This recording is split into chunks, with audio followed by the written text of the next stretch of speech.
de sécurité plus importantes avant de s'engager.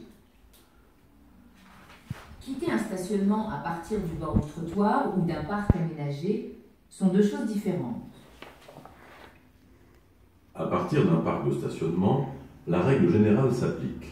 Observer, céder le passage, indiquer et s'engager au bon moment. Mais parfois, les accès et sorties sont aménagés. Il peut s'agir de voies facilitant l'insertion ou de sorties comportant un stop. À partir du bord de la chaussée, là aussi, la règle générale s'applique. Mais pour vérifier totalement la présence d'usagers, il est nécessaire de contrôler en plus les angles morts du véhicule afin d'y détecter l'éventuelle présence d'un deux roues ou d'un piéton. En sortie de créneau, ce contrôle s'effectue juste avant de quitter son emplacement et parfois même doit être répété dès que l'avant du véhicule s'engage. Parfois, la présence d'un véhicule encombrant masque considérablement la visibilité. Le conducteur doit alors reculer le plus possible pour que la vue vers l'avant soit dégagée. Dans une rue à sens unique, pour quitter un stationnement à partir du bord gauche de la chaussée, le contrôle direct s'opère du côté de la circulation.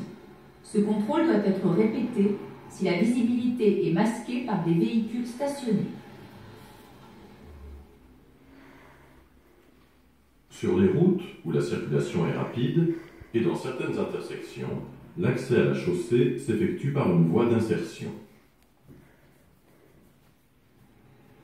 Une voie d'insertion est une voie de circulation supplémentaire suffisamment longue pour permettre aux véhicules entrant sur la chaussée principale de gagner de la vitesse, de céder le passage et d'entrer ainsi plus facilement dans le flux de la circulation.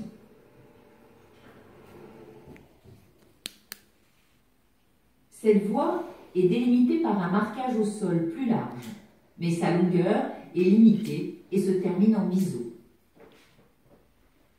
Un panneau indique à l'usager qu'il doit céder le passage aux usagers de la chaussée abordée. Il est implanté en début de voie et peut être rappelé à la fin de celle-ci. Il faut alors rechercher la présence des véhicules, évaluer leur vitesse et les distances qui les séparent.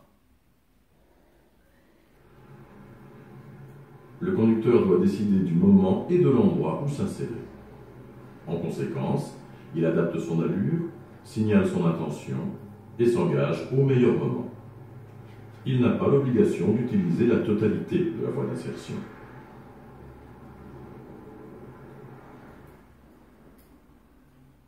Retenez, on ne s'arrête pas dans une voie d'insertion, sauf cas exceptionnel.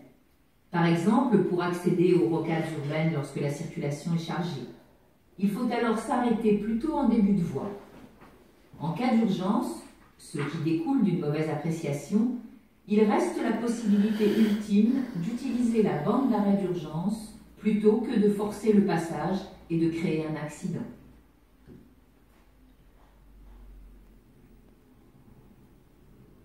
Pour repartir d'une bande d'arrêt d'urgence, suite à une panne par exemple, il ne faut surtout pas rentrer directement sur la chaussée principale, mais s'élancer suffisamment pour s'insérer sans risque dans la circulation.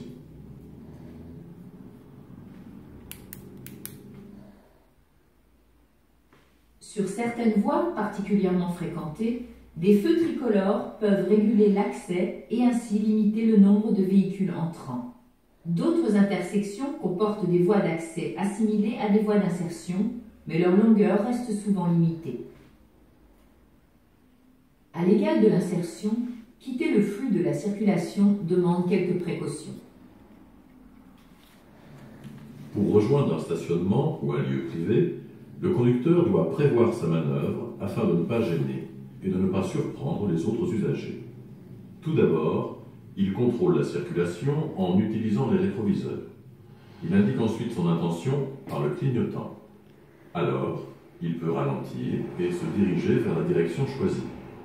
Dans certaines situations, il est parfois nécessaire de contrôler en plus l'angle mort en vision directe pour détecter l'éventuelle présence d'un deux roues ou d'un piéton, par exemple.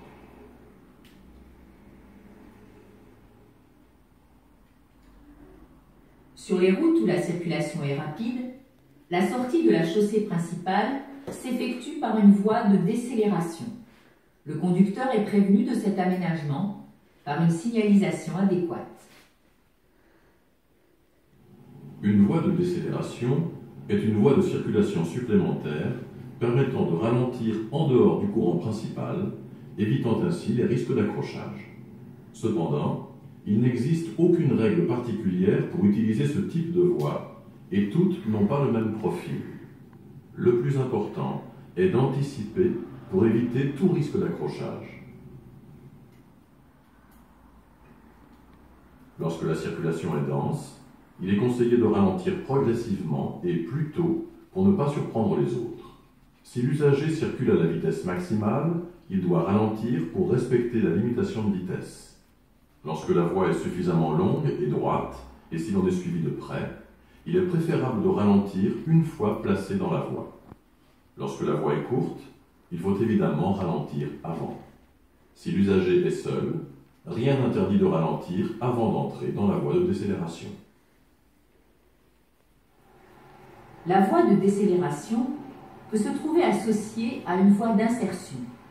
Dans ce cas, elle s'appelle voie d'entrecroisement. Elle gère à la fois les véhicules qui accèdent à la chaussée principale et ceux qui la quittent. Ces voies sont particulières car ceux qui accèdent doivent céder le passage simultanément aux usagers de la chaussée principale et à ceux qui la quittent. Cette règle permet de ne pas ralentir le trafic le plus rapide, mais reste méconnue. À l'approche de ces voies, il faut être particulièrement vigilant. Cette ligne discontinue, au trait rapproché, s'appelle ligne de dissuasion. Au niveau d'un échangeur, cette ligne n'interdit pas le dépassement, mais dissuade l'usager d'accéder à la voie de sortie dans les cas où celui-ci aurait entrepris trop tard sa manœuvre. Circuler en toute sécurité, c'est savoir être à la bonne place. En France, les usagers doivent circuler près du bord droit de la chaussée en tenant compte de son état et de son profil. Chaque véhicule laisse ainsi à gauche un espace latéral de sécurité facilitant les manœuvres telles que le croisement, le dépassement d'un autre usager ou les changements de direction dans une intersection. Circuler sur une chaussée à double sens de circulation, c'est utiliser la voie de droite. Cette règle s'applique même lorsque le marquage au sol est absent, ce qui peut être le cas sur une route étroite ou peu fréquentée. Lorsque la chaussée comporte 3 voies, là aussi, les usagers doivent circuler dans la voie de droite. Cette règle s'applique aussi lorsque la chaussée est à sens unique. Dans le cas d'une chaussée comportant plusieurs voies affectées à une même direction, circuler à droite consiste à utiliser la voie la plus à droite. L'usage des autres voies est possible pour dépasser ou lorsque la voie de droite est déjà encombrée. Au demeurant, ne pas circuler à droite sur la chaussée constitue une infraction sanctionnée par une forte amende, une suspension du permis de conduire et un retrait de 4 points.